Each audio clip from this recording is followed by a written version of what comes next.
One of the major challenges in creating a healthcare environment that offers equitable and robust support for all individuals, wherever they are, is ensuring that no matter how remote the location, the best care is provided and support is near at hand. We now invite you to engage in part of healthcare that may seem almost foreign. In an age where medical centers are clustered in major cities and the availability of care is almost presumed, there are vast reaches of rural America where care is far away, and the notion of delivering palliative care continues to be a significant challenge. Dr. Julie Benson, Lisa Iverson, and Deb Watson invite us to experience providing palliative care in the hinterlands. I'm Julie Benson. I'm a family practitioner in Staples, Minnesota, part of Lakewood Health System. So challenges are pretty significant, I think, in rural areas. We have areas that we serve that we don't get any cell service. We don't have, broadband or the type of service that would allow us to do telehealth very easily. So when the majority of the country was pivoting very, very quickly to telehealth and being able to provide that service to their patient population, for us, though it was a welcome opportunity, it also was met with a fair amount of difficulties. Some of my patients don't even have landlines, and so trying to connect with them might be a little bit more difficult. You know, when people talk about, oh, my Walmart was out of toilet paper, when my nearest Walmart is, half an hour away, you bet I don't have a lot of other backup to try and get some of those supplies. Childcare was a big deal. We had very little flexibility in childcare, and a lot of people were really struggling. From a rural standpoint, you have a lot of farmers. This was in the spring. They were used to their children being in school, like many others who work, but there are some safety issues there as well, trying to pivot and deal with childcare. Lisa Iverson, the diabetic educator and palliative care nurse and anticoagulation nurse for McKenzie County Healthcare Systems. We are a large county, and we are the largest county in North Dakota. We are bigger than the state of Delaware, also very rural and in the middle of an oil boom. So we had an explosion in population prior to COVID, where our town went from about 1,500 people to, we couldn't even estimate, somewhere between 10 and 15,000 people. But we have people that wear many hats like myself. So when you add on an extra layer of responsibilities to deal with the COVID pandemic, it really stretched all of us to our maximum capabilities. And when you lose somebody to quarantine, you're not losing one job. They're not performing one job. They're performing 2 or 3 or 4 different jobs. Another challenge for us was at the time of the pandemic, the oil field downturn, severe downturn. So we were having people that were losing their insurance where they'd had insurance before. That was a huge issue. We had never had issues with access to affordability for food. That wasn't a huge problem for us. There wasn't a lot of choices. So as Dr. Benson noted, our nearest Walmart is an hour away. And so, getting to those places in other counties, we were restricted from crossing counties for a while. That was a real issue in order to get supplies to our people where that hadn't been an issue before. My name is Deb Watson. I am a clinical project manager for Pullman Regional Hospital, and currently today I'm at my home at Deer Lake in Washington. So Pullman, Washington is located in Whitman County in the southeast corner of Washington. A lot of farming, rolling hills, and the aging population is there in Whitman County. Well, Pullman Regional Hospital is a 25-bed critical access hospital, and it has impacted everybody. During the first part of the restrictions, our palliative care team basically went on hold in a lot of ways, and we knew that our patients were suffering, and so we continued to outreach to them by phone calls to keep connected to them, to provide whatever support we could provide. We finally regrouped ourselves with those on the core team that were able to participate and help support our patients. And we eventually landed a telehealth model. The impact was huge, both for our palliative care team, for the facility that we work with. It is still ongoingly difficult, but we have made the changes and tweaks that we could make so that we could continue to support our community's needs for palliative care.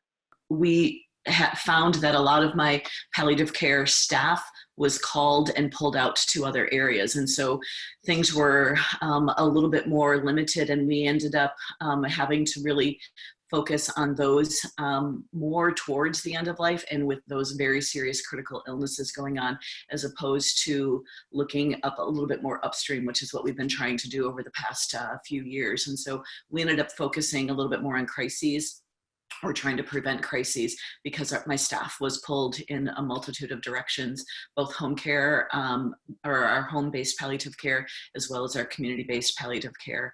I saw some of those positions disappear. Right away, there was a big concern as we were sheltering in place about how we were going to deal with those in our assisted livings and care centers. So our palliative care program is really in its infancy, and it was very apparent, you know, the lack of social worker support we didn't have on our palliative care team, because there is not a social worker outside of social services for the county anywhere in our county. So we're all wearing that hat as well now.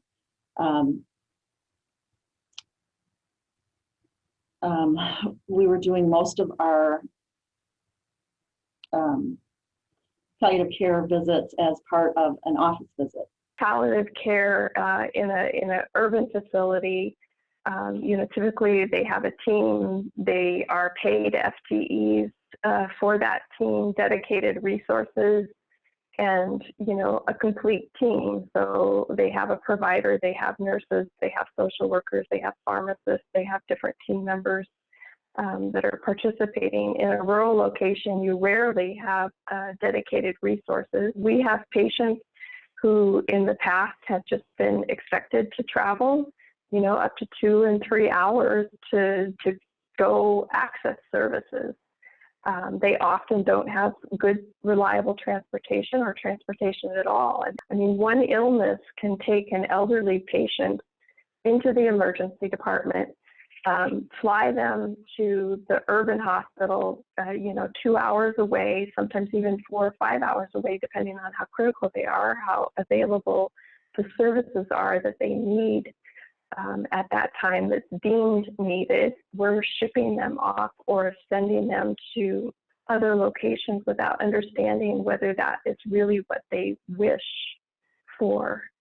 And so that's the importance of the advanced care planning and having those conversations with patients to really understand what their goals of care are, how much treatment would they want if they were to become seriously ill, even with COVID. And so really trying to make sure that those who want to be connected, and we need to respect that some people really do want to be off the grid, but those who want to be connected, really we need to be able to offer some of those opportunities and to be creative with things, figuring out how to get technology out to people's homes, even if it's just during a visit, so that they can be connected and stay safe. If there's anything that needs to be really looked at, it's payment reform and how we take care of our patients in their own homes. And it can't be just paying for the occasional home care visit or a provider visit. It really needs to be comprehensive care, and it needs to be addressing all of those needs, which include the entire interdisciplinary team. Well, I think the IT portion of it is huge for everybody in rural America, for sure. We have a lot of people with poor coverage for Wi-Fi, cell phones, as she mentioned, but also as we're trying to do these visits from home, you can do a lot of talking and assessment that way over the phone, but you can't listen to somebody's heart sounds over the phone. So finding remote patient monitoring equipment that we can readily have available for people at home that's affordable, getting that paid for at a good rate. I think payment for palliative care itself is definitely an issue that needs to be looked at. Across the nation, there are some outstanding facilities who have really organized advanced care planning into the realm of, having their provider clinics reach out to their patients and contact, them, especially those that are at risk with health conditions, to see if they would want to come in and have those conversations on wishes. We just don't have the resources right now to really tackle that big of a movement, but we recognize how important it is. Before the oil boom, we're in a very elderly population where farmers and ranchers raised their kids, and as the kids grew up, well, they went to college and there was no work. So they were all very far away and distant. So we had an elderly population with not a lot of support other than their neighbors who were also elderly. So I think that's a huge issue in finding, we don't have a home health program because we don't have people to staff a home health program. So how do we get those resources then where we can provide some things to people to remain in their homes? I think that's a big portion of the future for us. Hi C-TAC, my name is Brad Wolf. I am the founder of Reimagine. Join us on a mission to help people face death and in so doing to embrace this one wild, precious life. We do this through creativity and conversation, through sparking thousands of in-person and online experiences, and always anchored in justice, equity, diversity, and inclusion, which we call JEDI. Now, today we're here to elevate and highlight the spiritual community at Reimagine. I'm joined by Rabbi Sydney Mintz and Pastor Sheila Guillaume. Pastor Sheila, what are you reimagining? To me, when I reimagine this world, that looks awesome because it's like, I love my neighbor, so therefore I want my neighbor to have access, the kinds of access that I have, whether it be to education, healthcare, being treated equally in the criminal justice system in every single possible way, even at the end of life. What type of dignity are we going to give our neighbors when it's that time? To me, that's the world I want to reimagine, one of love. And Rabbi Mintz, what's led you to reimagine this conversation? My dad was seriously ill for the last 20 years of his life. And I would say one of the biggest parts of that was challenging, but also the wisdom that I gleaned from it was how important it is to have end-of-life conversations way before end of life is upon us. And there's actually this, there's a saying from the Talmud, Rabbi Eliezer taught that you should do all your tshuva, you should do all that reflection and deep work the day before you die, which I love because since none of us know what day we're gonna die and know what kind of illness is gonna be in our life, how important it is for us to be really in the present moment, having the conversations and making the plans and speaking to our family members and talking to people about what's important to us. Now, Pastor Sheila, have you personally seen the connection between the racial inequalities in our society and this pandemic that we're facing?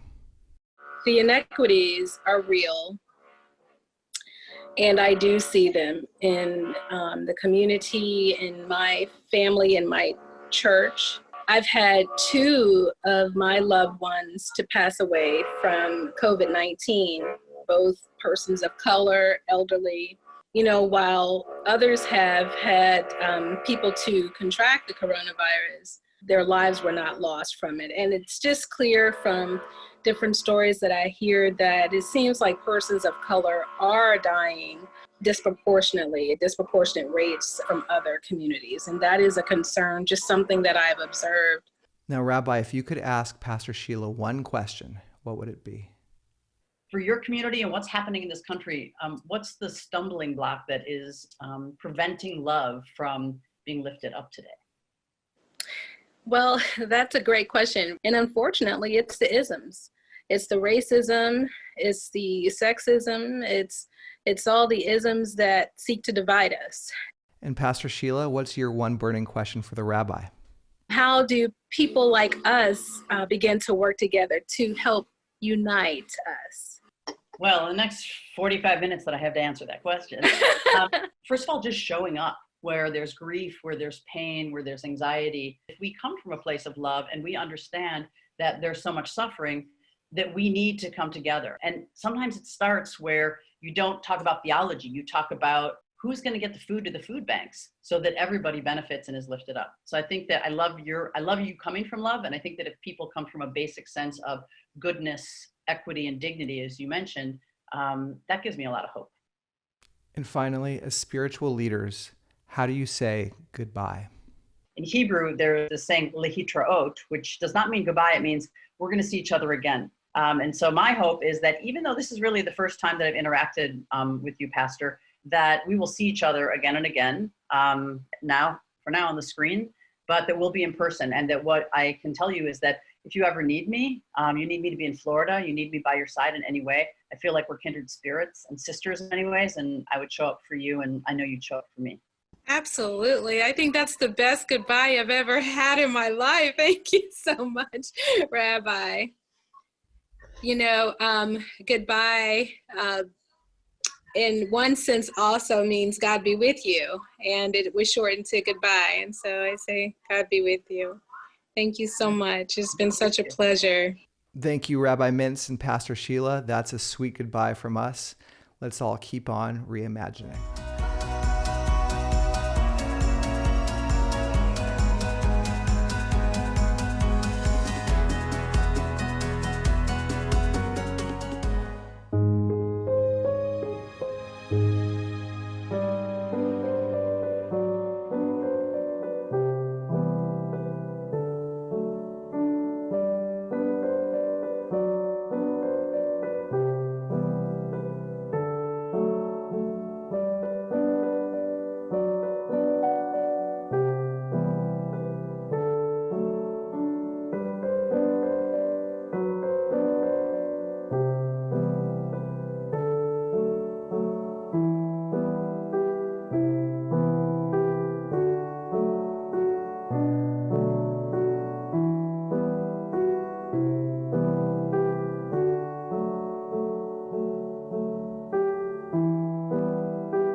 And so we come to the end of our programming for today. The outlook for Friday's program content is intriguing and challenging. Not only will we be able to hear from one of the most recognized and revered palliative care physicians, Dr. Diane Meyer, but we're going to spend some time with one of the icons in patient-centered care, Ms. Shirley Roberson, the originator of the Blue Chair movement within C-TAC. There will also be a frank roundtable discussion among perceptive policy experts on the potential impact of the upcoming presidential election. And finally, it'll be a time for commitments. I mentioned earlier that this was an early recipient of the Cambia Health Foundation Sojourn Scholars Leadership Grant. Ms. Peggy McGuire, board chair and president of Cambia Health Foundation, is going to explore the future of using community models to support C-TAC's Moonshot, the effort to provide health equity and patient dignity in the years to come. We thank you for being with us. Please stay safe.